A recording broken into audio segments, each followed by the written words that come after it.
Well, let's get this boy turned down a bit and welcome my buddies to Southern Expressions from the Southern Dictionary. This is Tommy Ellison bringing you this episode number 26. Now, some of you may be wondering, by taking a different letter of the alphabet every day, why we are on episode 26, which would make you think we're on the last letter of the alphabet, because if you went to school, you know that there are 26 in the alphabet. You went to school, right? Of course. Well, there are 26 letters in the alphabet, but we're only on April 26th, but yet we're on the letter W, which means we got X, Y, and Z to go. What's the deal with that? Well, as I explained earlier, and I won't explain it again, this is the last time, so listen carefully. On every seventh day, we take a day of rest from the alphabet, because after all, God created the universe in 6 days, and then what? He rested. I create every day in April. On the seventh day, I'm going to take a break as well. But I don't really take a break from live streaming. I just take a break from filling in the alphabetical letter. Does that work? Do the math.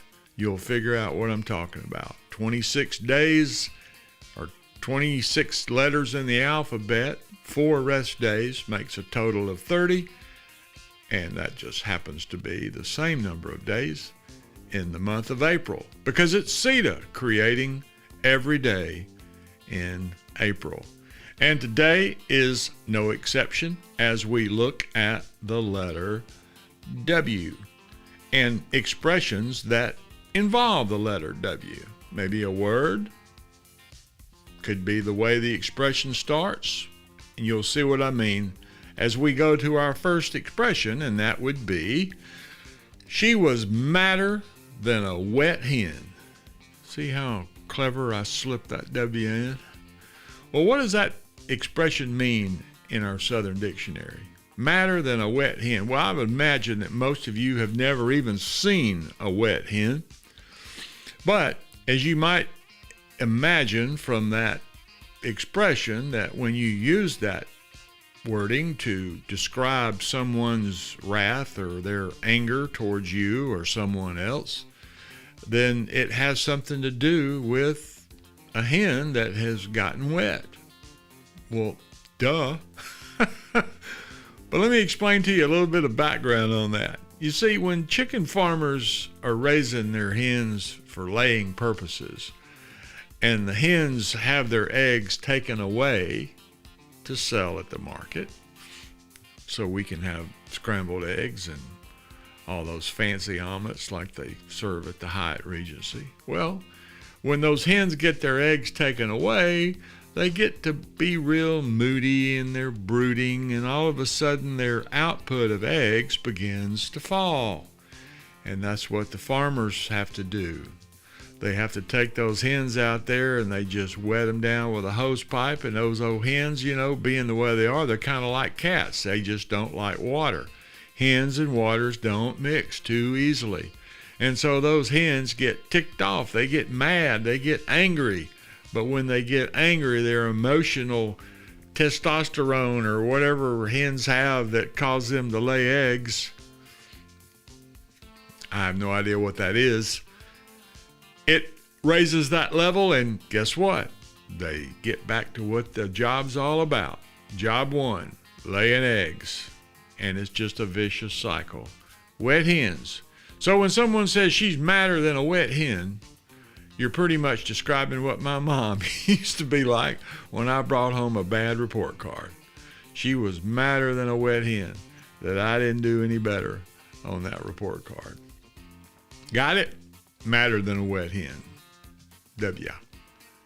I got one more, and that's this one, and I love this one. He's got enough money to burn a wet mule. Well, you know, that expression actually has a historical reference to it, and it goes all the way back to about 1929, when the then governor of Louisiana, a gentleman by the name of Huey Long, They called him the kingfish because he always said the people are the king. So he was the kingfish.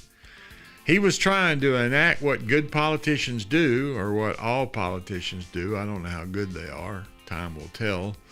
But he was trying to enact a 5-cent tax that the state would collect on every barrel of oil produced or brought into the state of Louisiana. And well, the big oil company at that time in the state of Louisiana was Standard Oil, a company that was actually started in the 1800s by John Rockefeller, and it was at one time one of the largest privately owned companies in the world. But Standard Oil had problems with politicians. Around the turn of the century, Standard Oil was broken up into smaller companies because they were found guilty of violating the Sherman Antitrust Act. So consequently, these little smaller companies were overriding or ruling the Standard Oil monopoly, and there was a Standard Oil of Louisiana. And Standard Oil of Louisiana was opposed to that tax that the state was about to incur on their goods and services. And so some of the Standard Oil folks got together and decided they were going to impeach Huey Long. And so what did they do? They took him to court in the Congress there, in the legislature rather, in Louisiana. And a freshman congressman there, or senator, actually I think he was a representative, brought the charges of Huey Long needs to be impeached. And they said he's had these charges placed against him. And what were the grounds? Well, they said he was bribing lawmakers to get bills passed, and he was carrying a concealed weapon, and he completely demolished the governor's mansion without authority from the legislature. And maybe the most startling, he attended a party where there was a stripper. Oh my gosh, a stripper. Boy, by today's standards, that would be kind of lame, but nevertheless, that was the charges. But and it passed in the House, but when it got to the Senate and time for them to review it, to essentially do the removal from office, Huey Long produced a letter signed by enough senators to state that he would not be voted out, but being that they did not have the required majority of votes, he would remain governor. Well, Huey Long did not take this kindly, this whole impeachment process, as you might imagine. So he decided to get back. In fact, it's funny, the freshman legislator that led the charge against Huey Long later became head counsel for Standard Oil in the state of Louisiana. We won't go there. But, Huey Long was a Democrat. He was a good old boy, and he decided he was going to fight back against that company. And he started claiming that that Standard Oil was going to give every one of the legislators that voted for him $25,000. That was Huey Long's claim, that he wasn't the one that was bribing the legislatures. Standard Oil was giving them $25,000 apiece to take him out of office.